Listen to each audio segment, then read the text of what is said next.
Global Typhoon, Chairman TV. Weather update. Helping homeless people. Please subscribe.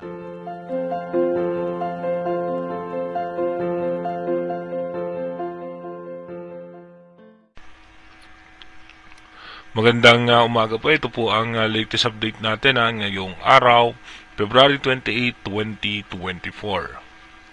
Patuloy nga pong lumalakas pa ng bahagya itong northeast monsoon o yung amihan na umaabot na nga po yan. Dito nga po sa may parte ng Visayas, natitirang bahagi ng Luzon, Metro Manila, Cagayan Valley, and Aurora.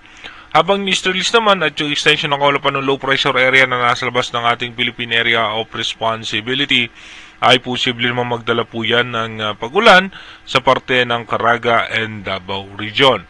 At tayo naman sa advanced weather forecast ng European Center, may pagkakataon pa nga muli na lalakas yung northeast monsoon natin pero hindi na po siya ganun kalamig dahil nga po umiinit na rin po yung ating temperatura.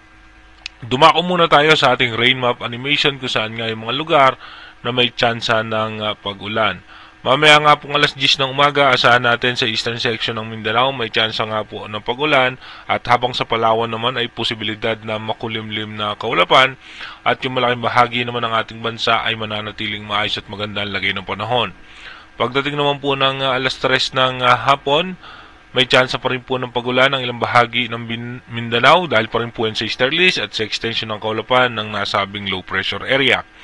Pagdating naman ng alas 10 ng gabi mamaya, asahan naman po natin mananatiling maayos at maganda ang lagay ng panahon. Wala naman po tayong inaasahan na anumang posibilidad na malalakas na pag-ulan maliban lamang sa eastern section ng Mindanao na may tsansa pa rin po ng mga pag-ulan. Dumako na nga po tayo sa ating advanced weather forecast.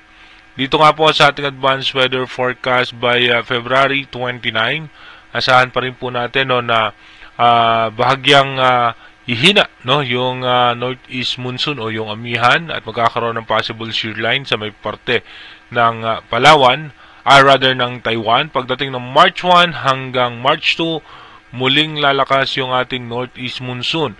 Ito po yung makaka-apekto hanggang sa parte muli ng Luzon. At pagdating naman po ng March 3 hanggang March 4, dito po mawawala muli yung northeast monsoon. Easterlies na naman po ang makaka-apekto sa ating bansa at magkakaroon nga ng high pressure area sa may parte ng karagatan ng Japan. Pagdating naman ng March 5 hanggang March 6, dito mapapansin natin na muling bubugso yung northeast monsoon o yung amihan hanggang sa extreme northern Luzon, habang yung easterlies naman ay apektado po niyan hanggang sa parte ng Bicol region. By March 7 hanggang March 8, dito mapapansin natin yung paglakas ulit ng northeast monsoon. Mararamdaman pa rin natin si amihan hanggang sa darating na unang linggo ng Marso.